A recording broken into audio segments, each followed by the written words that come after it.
At this time, it gives me great pleasure to introduce the candidates to you. And the first candidate, we had a coin toss earlier, so we know who's going to go first, and I'll introduce him first. And we'll have them do a brief bio of themselves, because their bio is so long, I would be here 2 days reading their bios. Unbelievable. But our first candidate, mayoral candidate, is Assemblyman Reed Gusciora. Reed, come on.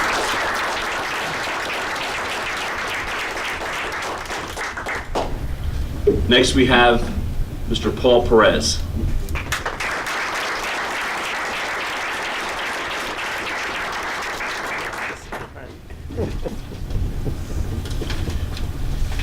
And Reed, since you won the coin toss, if you could just give us a little brief bio of yourself, and then we'll ask Paul. Well, good morning, everyone, and I want to thank the MIDJersey Chamber for hosting this, and I think it is important that the public, and particularly the business community, hear our views.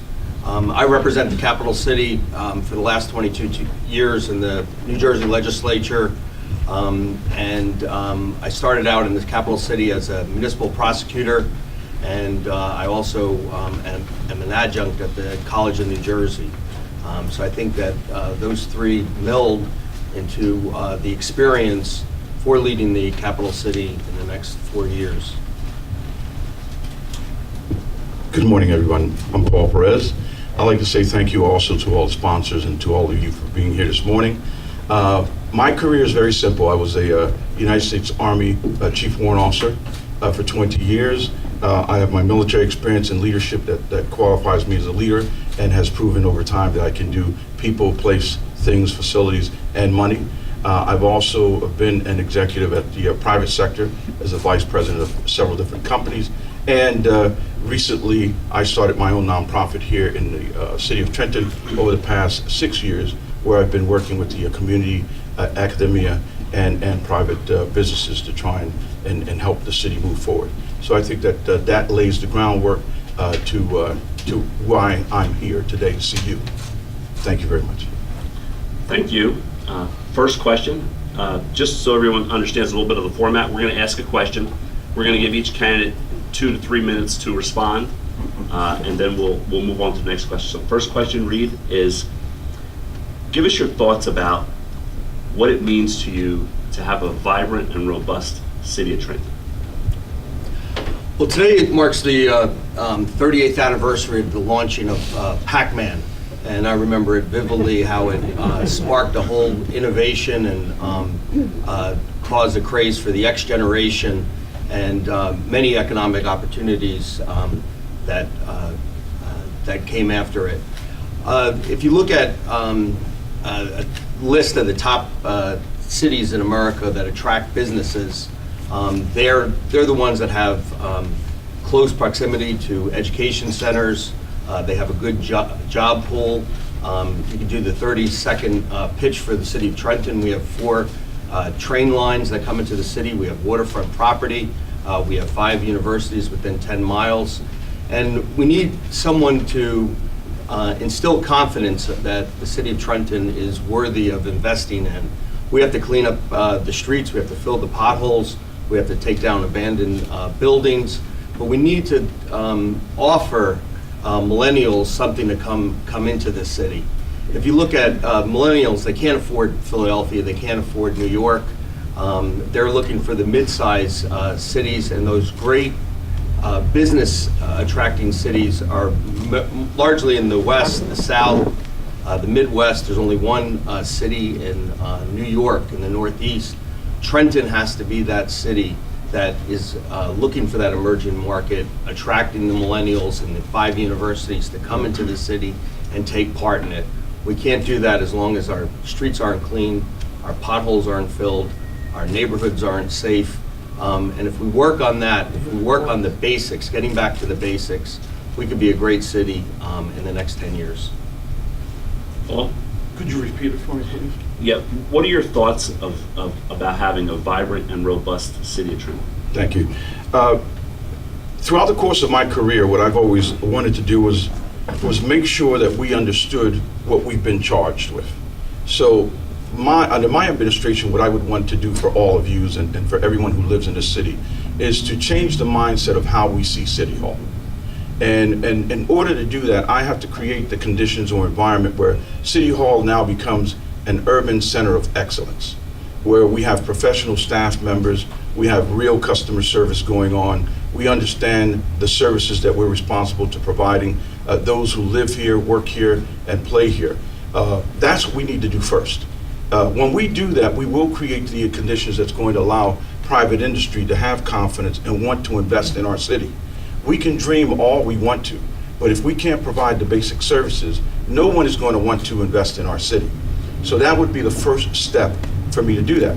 Once we get that, and we get that through professionalizing our workforce, caring for them, demonstrating to them that they have true leadership that they can work with and respond to and share ideas with, allow them to be a little bit more creative, look at obsolete things that we're doing as a city where it might be wasteful, and then enhancing it and making it more effective and efficient. We do that, we will be an excellent city government that people can trust and want to invest, and I tell you, we will definitely see cranes in the skies in the city of Trenton again. Thank you. By the way, if anybody has a question and it's not written down and you want to get it in, just raise your hand and I'll make sure we get them. Okay. Reed, give us your thoughts on crime as it exists now, and what would you like to see for the future for the city of Trenton? Like I said before, I started out as a municipal prosecutor, and I see every day the overwhelming job that the police department has and the challenges that it has, but a couple of things. Right now we have our staffing levels are at 290. In our heyday we had as many as 400 officers, and I'm a great believer in community policing. I believe that if we were able to hire, get the staff levels back up, we can have police back in the neighborhoods and instilling confidence that the places are safe. The War Memorial has largely become obsolete because people from out of town are afraid to come into the city at night. And again, we have to instill the confidence, but we have to have a police department that fits in the community, that's reflective of the community, and that that we can able to promote a safe capital city. That said, we also need to deal with education. That's the most important thing. 70% of our third graders do not read at proficiency levels. We have to get and after fourth grade, you might as well forget it. So we need to get it right to get education opportunities and create a safe environment and a healthy environment. After school programs, getting libraries back open, and having the next generation that's educated and ready to take the realms of responsibility. We also need to work on prisoner reentry programs. One of the things that I like to do is we got rid of the recycling department. What we should be doing is recreating that department, and that means prisoner reentry jobs, and that will give opportunities. The water department has 60 vacancies. We should be working with the VOTEC and trying to get our vocational students to work at the water department and not look for waivers outside the community. So education, we need jobs, but we also need a full police force that is in the community with community policing and instills confidence for people to come in and invest in the city and come to the War Memorial for a great concert tonight. Now, Paul, Reed hit on one of my questions. He hit on education, he hit on workforce, so please include crime, education, workforce. So just repeat the question for me. What is your vision, and how do you see your administration working with and handling crime in the city of Trenton, along with education and along with workforce? Good, thank you very much. 290 officers in the city of Trenton is the number that we have. The next mayor needs to understand the handicap going in, okay? So we know that. The likelihood of us hiring, let's say, 100 new police officers right now is probably zero. because you're going to have to get a lot of money in order to do that. And as you know, we don't have that money.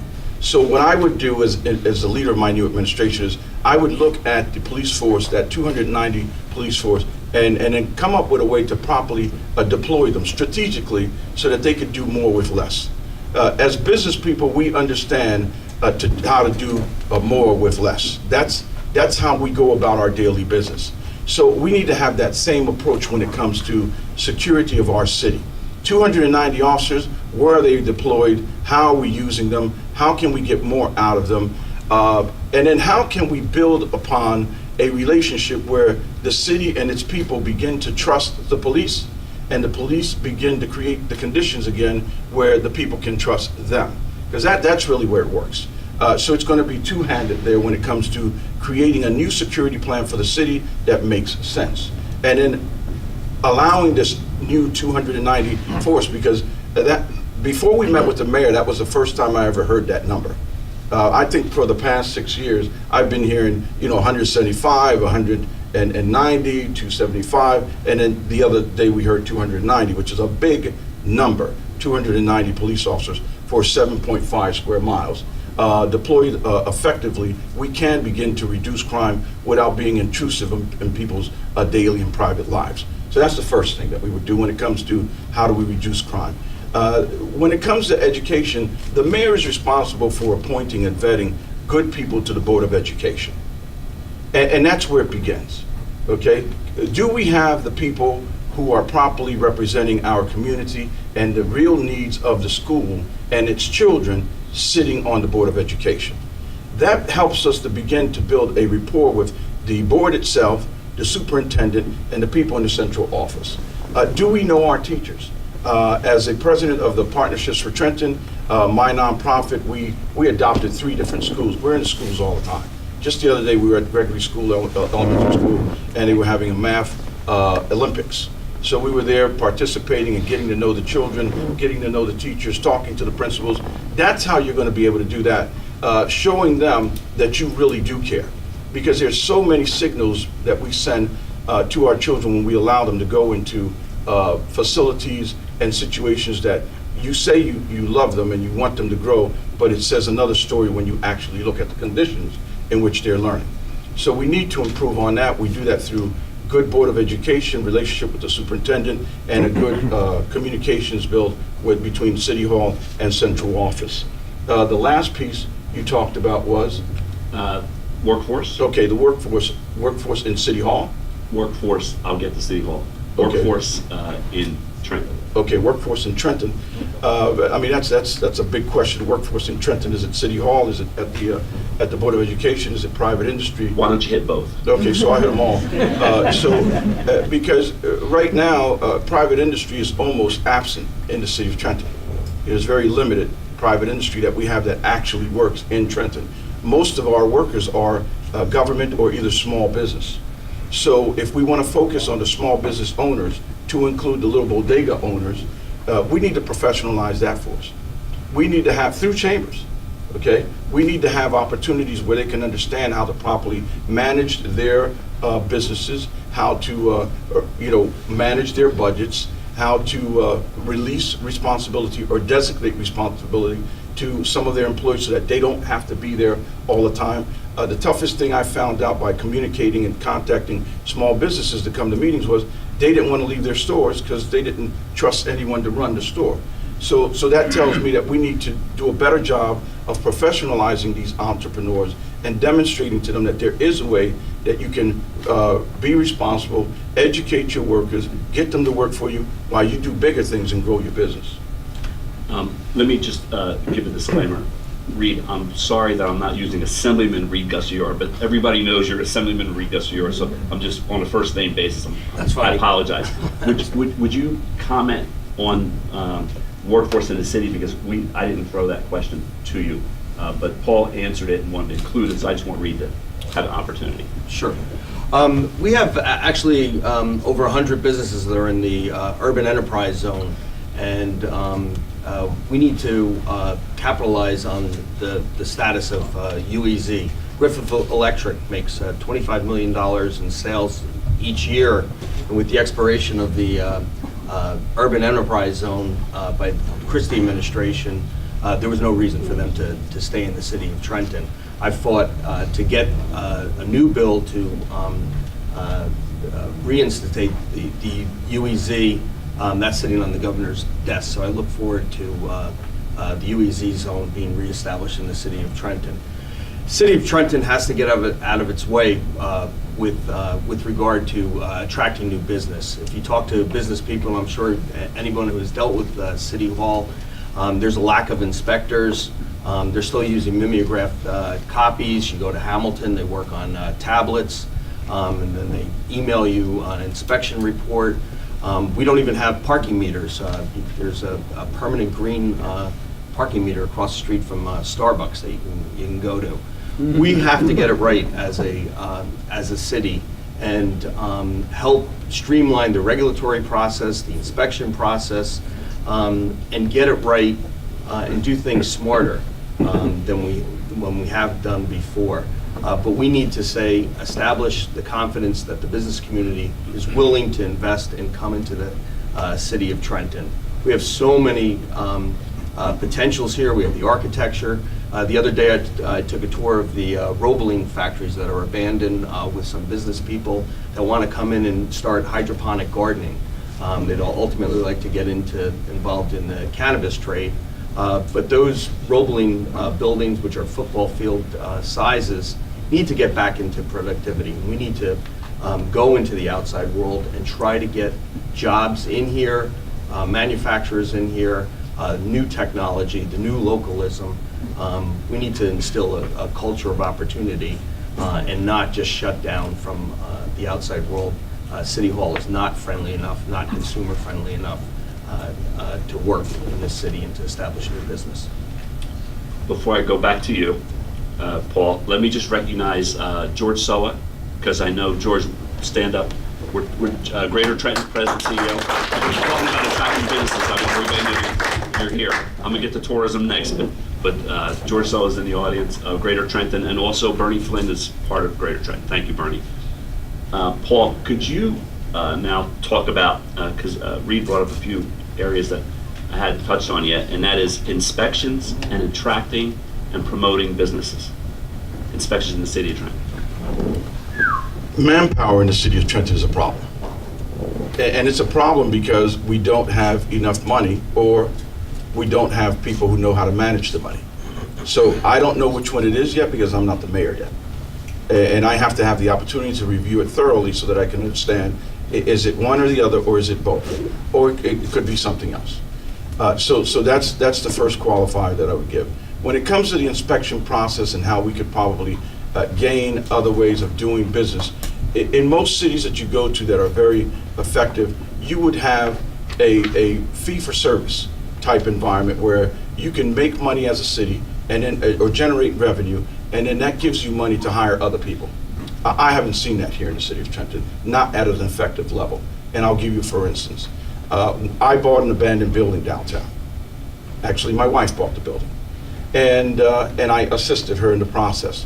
It took us quite some time to get inspectors in, to get through the whole process, to build it out and everything else. But what I never saw was, I never saw the city offering me an opportunity through a fee process to expedite the process. And that would have been perfect for me, because I would have been willing to give them, let's say, $1,500 if you can finish my authorizations in a quicker pace. So I think that if we create a fee-for-service revenue stream for the city in the inspections office, and then get everyone that's involved in that process together, then there will be businesses that would rather do that than allow their investments to sit for quite a while until you got to get the planning board together, you got to get the zoning board together, you got to get the architects to come, you got to get the inspectors to come out, and then one guy wants you to do one thing, and I mean, it's a nightmare. It's a real nightmare, although I have to tell you that when they came to my place, I probably had 5 inspectors. I wonder why. But just yesterday, I know of a person that's doing a beautiful rebuild on 2nd Street, and they shut their whole process down without giving them any real notice. So the process is flawed. This is part of the review, the comprehensive review that we will be conducting when we go into City Hall on how we conduct business and how we can make it more effective. We have to be more creative when it comes to how do we answer or resolve problems instead of just saying, we need. How do we get there? In business, again, you've got to create a revenue stream that's self-sufficient so that you don't rely on someone else. And then smartly investing in things that make more money for you as a city or a business. Let's switch gears a little bit and just talk about your vision for the relationship, the future relationship between the mayor and the state of New Jersey, and what's taking place with the buildings downtown. Reed? It's been a poor relationship. Chris Christie at the 11th hour at the end announced that he was going to tear down 3 buildings, agriculture, health, and the Department of Taxation. And part of the proposal was once the taxation was torn down, just leave it as a vacant lot. Now, if you talk to an urban planner, they would tell you, put the new buildings in the downtown where we'll do the most good, have it conform to the master plan, the Trenton 250 plan, or put it in the transit center. You go off the train in New Brunswick, you see Robert Wood Johnson, J&J, Rutgers, the county administration right there, and the city has emerged. Governor Christie proposed doing neither. The buildings that will be replaced, those 3 buildings, are going to be outside the downtown, outside the transit center. We need a city hall that's going to work with the governor and make sure that those buildings are done right. This is a once-in-a-generation $250 million infusion into the capital city that will have no economic effect on the capital city. I fought like hell. I joined a lawsuit. I know Paul originally was against the plan, now he's for it. But I think that we need to get it right. We have to work with the Murphy administration and change those buildings to go downtown where we'll have the biggest impact and the biggest economic effect. If we can get those buildings downtown, one businessman will say, oh, let's open up another business right next door. And this also means jobs to city residents. And so we need to get it right. We need to have a mayor that's in a good partnership with the state and work together to have the capital city work the best, not as an afterthought. Paul?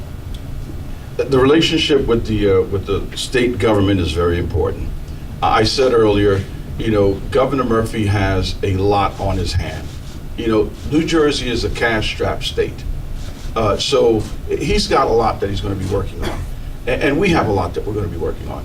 And we are going to be sitting down and having conversations. I've had the pleasure of meeting him and spending probably the last 45 days of his campaign up and down the state of New Jersey as the vice president of the Latino Leadership Alliance for the state of New Jersey. So I got to know him. I got to meet him. I got to know him. He's not my best friend, but I know who he is. He knows who I am. But that's not the issue. The issue is this. Look, if you have investment in the city, and they're 5 blocks away from your zone, what we're responsible for doing is creating a safe environment where people want to walk, people want to stretch their legs.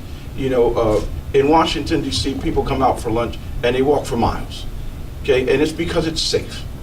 It's not because of where you placed anything, all right? I did go down and testify at the State House against the buildings because what I was interested in was how was it going to benefit the workers of this city?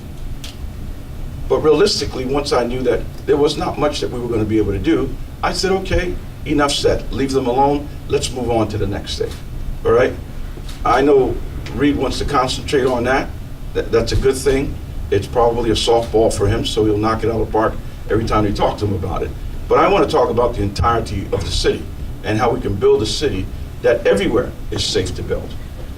We do need to concentrate on creating an epicenter maybe in the city, in the downtown districts, but we have a lot of areas throughout the city that needs investment, that needs build-up, that will bring revenue to the city or ratables to the city that's going to help us get back to a higher standard of living than what we're experiencing right now. We can't be limited in our thoughts, and we can't be so, constantly controversial and counter to someone else's idea.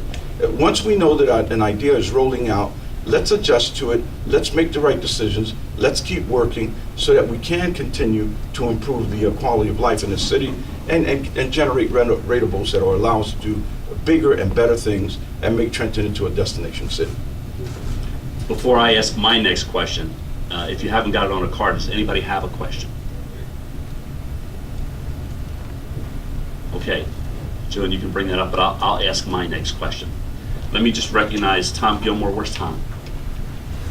Tom Gilmore, great, Trenton Downtown Association. Thank you, Tom, for being here. Let's focus on, gentlemen, your thoughts on tourism and tourism downtown. And you know, Tom and his group are doing an excellent job with getting information out and having events, but let's talk about tourism. Reed? Well, this is a historical city. George Washington crossed into it, and Abraham Lincoln was here, John F. Kennedy, probably all the most presidents were here. Jimmy Carter actually campaigned in Chambersburg during the Feast of Lights when he was running for president. So we need to capitalize on that, and we don't invest enough into the historical aspects of the city. One shining new thing that's coming along is the acid pink is getting uncovered by the DCA, Department of Community Affairs. And if you go to Province, Rhode Island, they have that fire light walk. And what a great thing that we could recapture that in our downtown, particularly when the acid pink will be doubled its exposure in the next few years. We could do that during Patriots Week to recreate the fires that George Washington lit and then escaped to the Battle of Princeton. So we really need to capitalize on the fact that Trenton is an historic town. It's a crime that the Eagle Tavern isn't reopened. We looked at that a few weeks ago to attract new businesses to come down. That's a historic tavern that was here in George Washington's time as well. So with the new Eagle Tavern, the acid pink uncovered, Patriots Week, the churches that are historic, we could create a real renaissance for history. We should be having history festivals down here to attract historians to come visit the old barracks. So there's so many things that we have, but we need a mayor that really wants to capitalize on the fact of our history and promote it to the outside world and try to get more people to come in here. And when they come in here, they'll end up investing. Paul, tourism? Absolutely, very good. You know, for a while, I lived in Alexandria, Virginia. And believe it or not, I owned a home on George Washington's Union Farm, okay? My wife belonged to Mount Vernon Indian Society, and what we found interesting was that every time we went to Mount Vernon, they were making money off of the history of Trenton, okay? And I'm talking about people, bus loads of people going in to hear the history of Trenton. And we were saying, well, why isn't the city of Trenton capitalizing on our own history? And then we come home and we find out. And that's because, we're not being creative enough, right? One of the things that I proposed in my last campaign, and this was before the Christie disaster with the buildings, was that the local government, meaning the next mayor, works out a deal where they would move the labor and industry buildings out of where they are, and then create a small-scale Williamsburg-type village in that area that centers on and capitalizes on the Trent House. And then all the way down from the Battle Monument, all the way down to that area, it would be a district or a historic district. It would make Trenton into a destination city again. It would also capitalize and tie into this 25-year-old waterfront plan that hasn't come to fruition either. So you have to capitalize on that whole area and be a real visionary when it comes to how do you really create jobs, not just events. We need jobs. We need something that's going to really draw the people back into the city and make you really experience. You know, in Mount Vernon, they have a theater where they talk about the Battle of Trenton, and you sit in the chairs and you can actually feel the rumblings of the battle. You can feel the bombs bursting and everything else. And that's Trenton. And we don't have anything like that here. And they're making money off of it.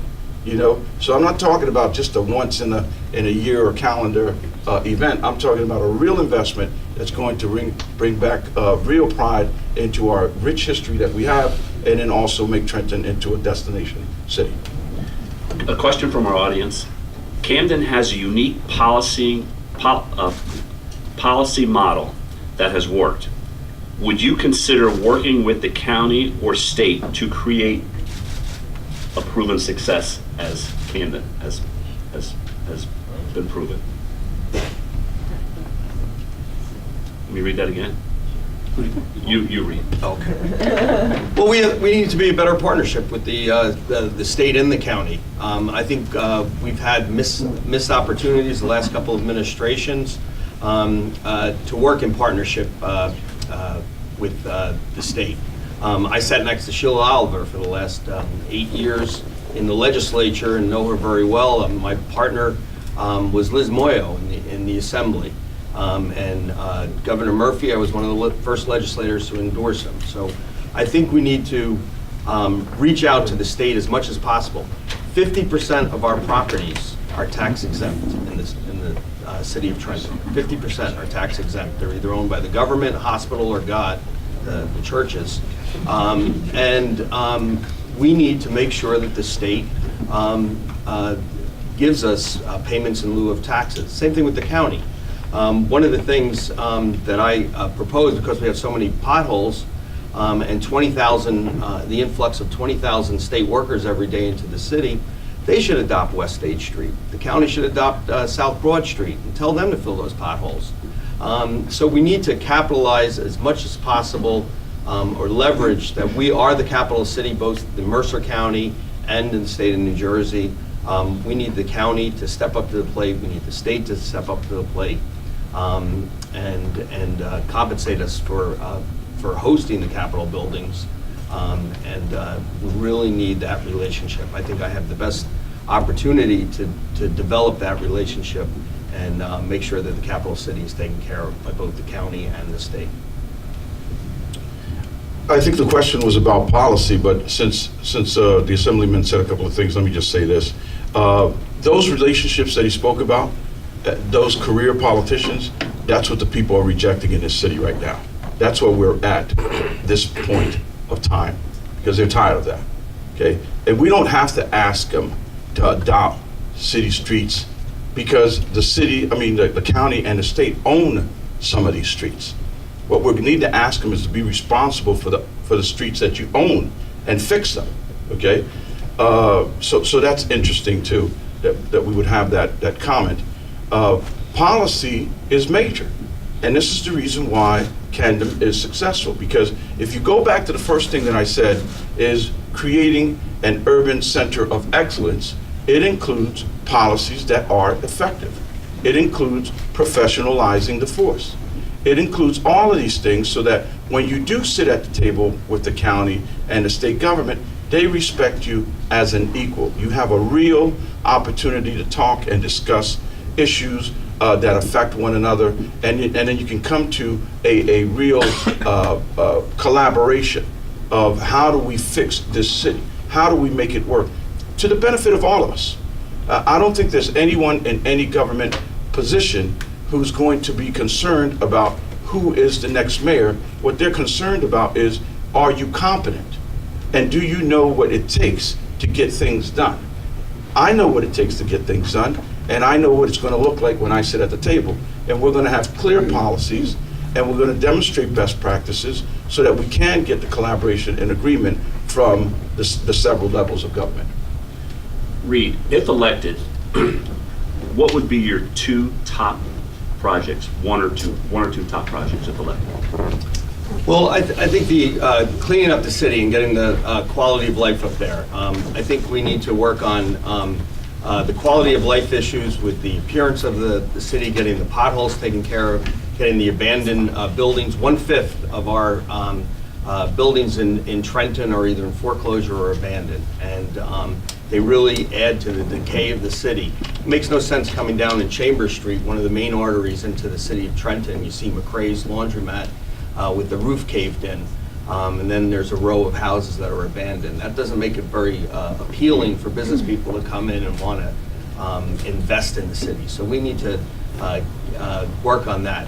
The other thing is that we need a 311 phone system for tracking citizens' complaints on quality of life issues, small crimes, potholes, abandoned buildings, so that we can prioritize tackling these problems and then have a city hall that gets it. We're not friendly enough to the outside world. We need to answer the phone and say, this is the city of Trenton, how can I help you? Not, how did you get my number? We need to work on that and change the culture into the city and make it friendly for investment and work on getting inspectors, work on getting parking meters. That's revenue into the city, and that's a missed opportunity. Paul, top one or two projects if elected. Everybody always wants to know what's the first thing you're going to do when you get into City Hall, and that's a loaded question, right? It really is a loaded question. And we've talked about, and the Assemblyman just talked about some things that we've already mentioned, and that is, how do we make Trenton appealing to the public and to the people that live here? We have to build a collaboration between people who live here, whether they're renters or homeowners or home investors. We have to build a collaboration or a team effort with people who invest here, small businesses, large businesses who want to come here. We have to make sure that everyone comes together and understands that each and every one of us plays a role in making Trenton better. And I'll give you an example. You know, in Washington, D.C., when I first got there back in the mid-'80s, early '80s, it was a soldier town. You could go on 15th Street, 16th Street, 14th Street, and it was nothing like it was now. But now you go to Washington, D.C., and it's a beautiful city. But early in the morning, at 6 o'clock in the morning, you have facility managers who are out there sweeping the streets, hosing down the streets and keeping it clean. And then you have people who are collaborating and working together to ensure that when the sun comes up and the people start arriving, they see and they appreciate a wonderful, beautiful, clean city. That takes a real team concept. And it takes collaboration from all parts. And again, it would be the individual, it would be the investor, it would be the business managers, and a city government that's functional, right? So that's really what it's going to take. That's going to be my first concentration. Is it going to be one or two things? It's going to be multiple things. But the overall goal is to start demonstrating that we have a functional government again that can do things and that people are really excited about. Because if they start seeing you do the smallest things, people will want to join the team and take pride again in Trenton, and then have hope and aspirations about this city getting back online and joining the 21st century. Reed, what are your thoughts on a policy or procedure or just having an entertainment district in downtown Trenton? We have a lively arts and music scene in the city of Trenton. If you live outside of the city, you'd be hard-pressed to know that. We have the Levitt concert series every summer, which brings in fabulous acts. We also have the War Memorial that's underutilized. The county underutilizes the Cure Arena for concerts as well. They allow the contractor, the booking agency, to operate at a loss. We need to operate as a profit. But we need the mayor and the city administration to promote the city of Trenton. Art All Night, you can go at 2 o'clock in the morning and see 20,000 people there once a year. We need to have that at least once a month. The punk rock flea market. So Trenton should be open for business. We need to promote the arts and music. Those are the free things that will help will attract the millennials to come into the city. I teach at the College of New Jersey, and I have had over the years hundreds of interns in my office, and they've all also fallen in love with the city of Trenton. And but we need to promote it more, to have that safe environment, but also promote the entertainment aspect of the city of Trenton. Entertainment district.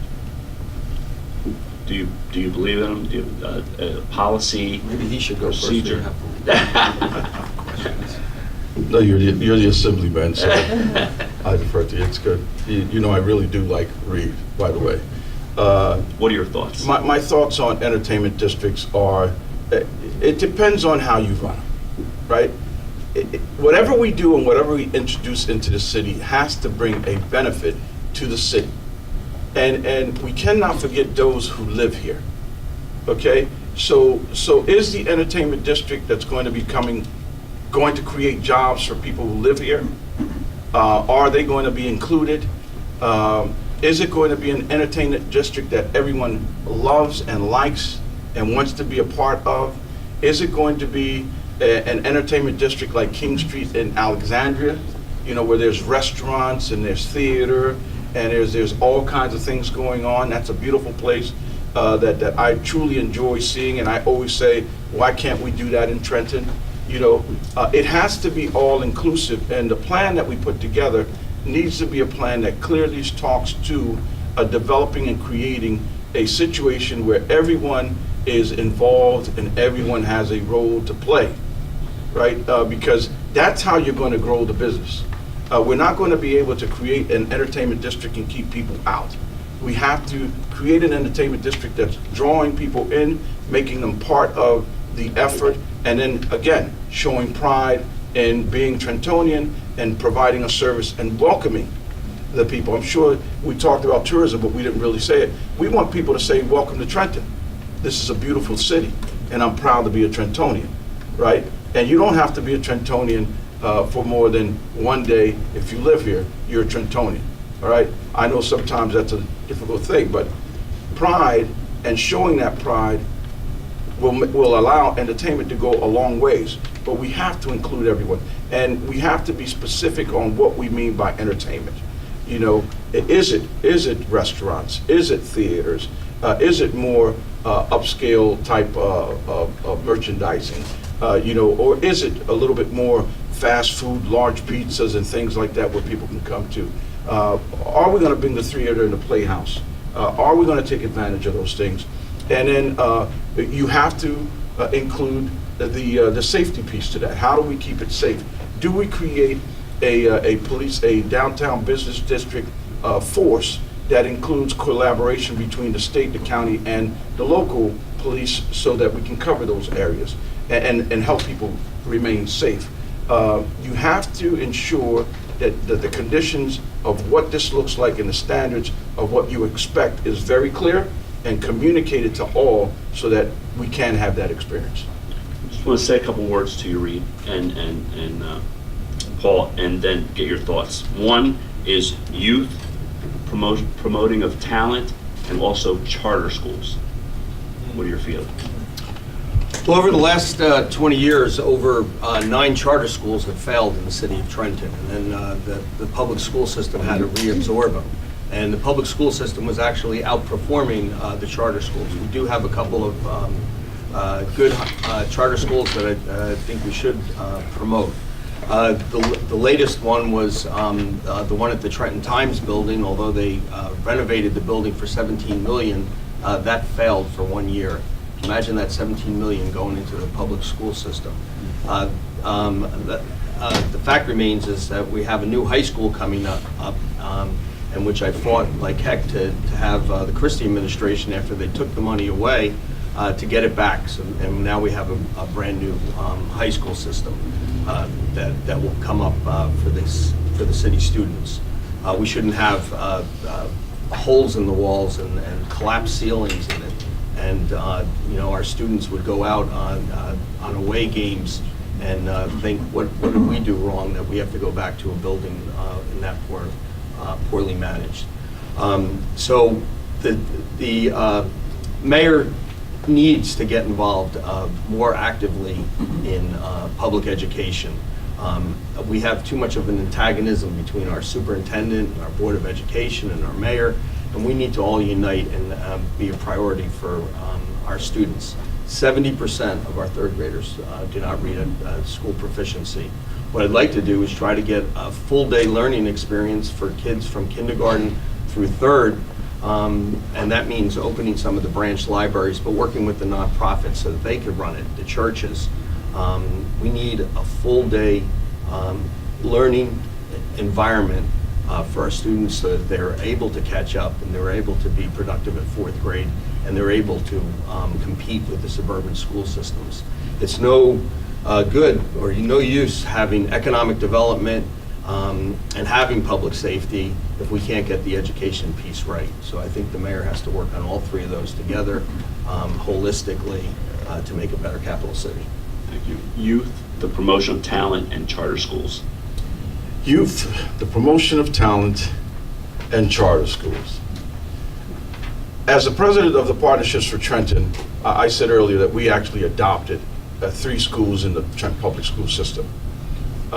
We spent a lot of time working with our youth. In fact, the Partnerships for Trenton partnered with the Princeton Blairstown Center, and each summer we sent about 250 of our bright kids to the Blairstown, or to their summer bridge program in Blairstown, New Jersey.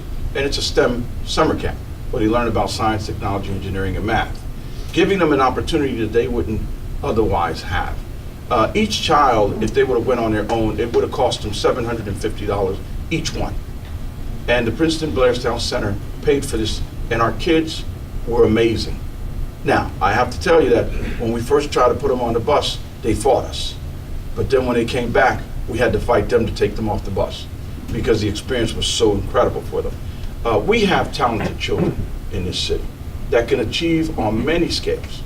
What they don't have is they don't have a protocol to normalcy when it comes to their social lives. And we have to do a better job of that. You know, our kids are truly amazing because they can make it through the things that you can't even imagine when it comes to their home lives, when it comes to the environment that they live in, but yet they still make it into the school building and somehow find the strength to make it through a lesson and learn something. I was one of those children. I'm number 11 of 15 children. I lived, born and raised in this city. I went to the public school system. I believe in the public school system. My wife and I raised money for the public school system to promote healthy classrooms. We raised $4,500 because our kids, it was too hot in the classroom and the system wouldn't even put air conditioners in the classrooms. So we raised money for them. Several people came together and we created a one-day youth summit at Mercer County Community College. I raised another $4,000 for that event so that they can have an experience on campus at Mercer County Community College. So it's one thing to have ideas, it's another thing to do real action, impactful type stuff, where you're really touching people and they're really getting an experience of what you would like it to be. I bring that experience, and our youth are incredible. Now, you spoke about charter schools. Yeah, they spent $17.5 million to build that thing, but then our school system goes and pays them $21 million with a profit of $4 million or $3.5 million to buy it back. And now we're going to put our 9th grade academy in that building. So everybody is doing deals here, and sometimes we all end up holding the bag, right? So we have to have a smart mayor that understands and can run a little bit of interference on those kinds of things when they can and when it's appropriate. So talented youth, you betcha, we got a whole bunch of them. We got great programs that promote the talents that we have here. Have we been involved? Yes, we have. We've been involved with our youth and we understand them. In fact, I just want to go back for one. I'm promoting what's called a first responder advanced placement curriculum for our high school students so that they can learn about being a police and fireman. Because those are the highest paying jobs in this city right now. And if you really want to talk about community policing, this is the way that you get the police to look like and live in a city that they're growing up in, okay? So we want to be able to educate them and provide them that pipeline, that serious pipeline of success. or roadmap to success, because pipeline is usually a negative. So I want to give them a roadmap to success from high school into these opportunities that we have right here, right now, so that our children can continue to display their wonderful talents that they have. What is your plan to give some relief for Trenton businesses or to Trenton businesses? We spent a couple of $1 million on the reevaluations, and there were winners and losers, and there were a lot of losers with the business community, and that's no way that the city should have treated them. At this point, they have to do it through the tax appeal system. To do another reval would be another couple of $1 million that's lost to the city. It's unfortunately that we don't do that enough so that it isn't a big hit when we finally do it. But the businesses that got socked with the increase, we should promote it and through the tax appeal system. I don't think we can simply just do another revaluation. And it's unfortunate, but we have to work with those businesses to stay here. We could provide them other incentives, possibly abatements, to recapture that money.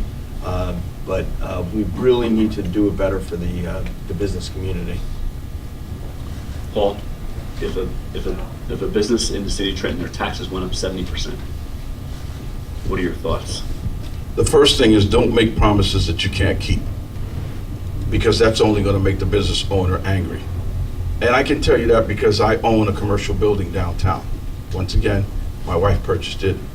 It's between both of us, so we can make sure that we get that right. So don't make promises that you can't keep. But what you really need to do, tax relief, and in abatements, we're going to have to review all of those. Who has these abatements, and do they make sense? You know, we hear this word all the time, and sometimes it's not being used properly, and that's the reason why we don't have this evenly spread responsibility of taxation. Reval is all about that.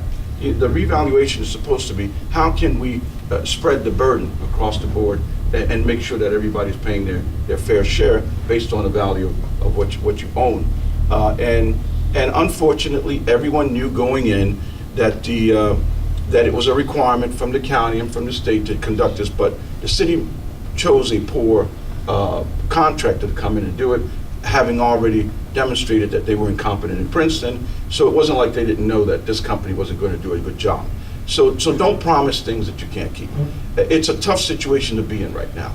Again, creating an urban center of excellence where your municipal building is being run by professional staff and making sure that the services work in such a way that it starts to draw in other investments.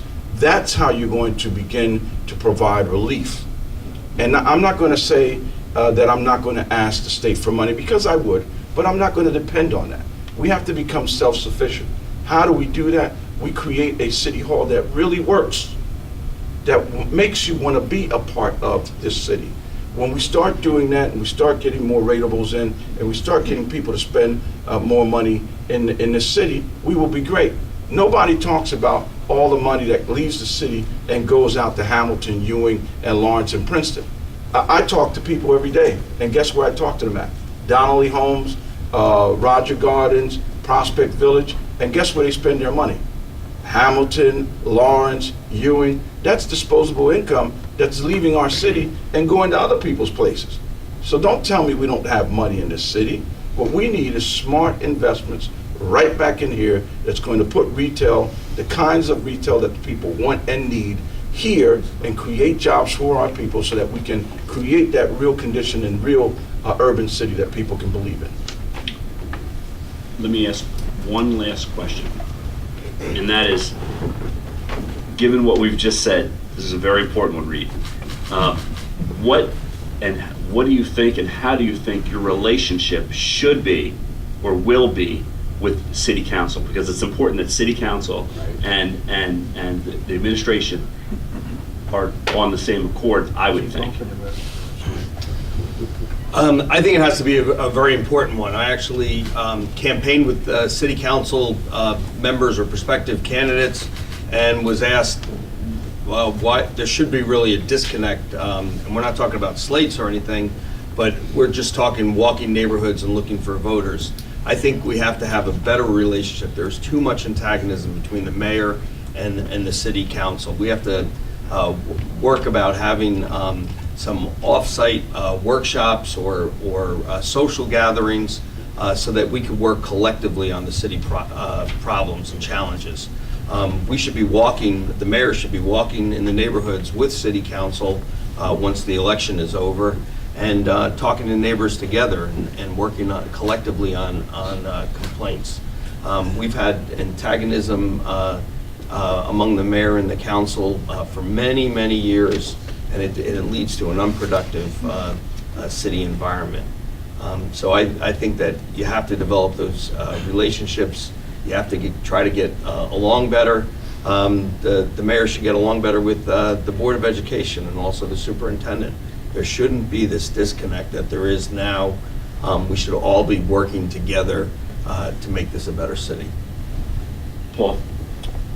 Once again, creating the urban center of excellence, what we have to do is provide the opportunity for our city council to understand their legislative responsibilities.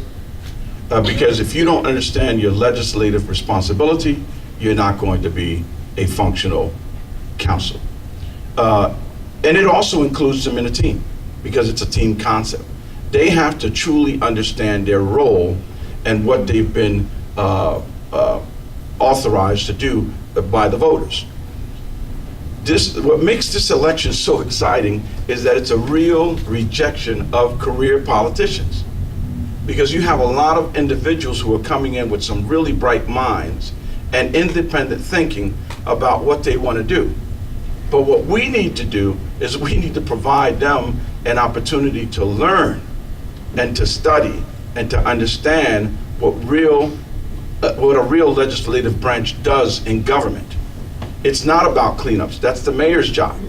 Okay, we need to concentrate on the budgets. We need to concentrate on what resolutions are, what are ordinances, how do we enforce them. You know, we need to make sure that they truly understand what their responsibility is, so that my presentation to the city and the city council can be more effectively discussed, managed, and collaborated when it comes to making decisions that affects all of those who either work, play, and live here. That's what I look forward to. I know a lot of the guys who have made it into the runoff. We're all very proud of them. In fact, one of my friends, Santiago Rodriguez, is the first Puerto Rican in the history of this city to become a city councilman. So the city and the populace is excited that they're finally getting people who look like them.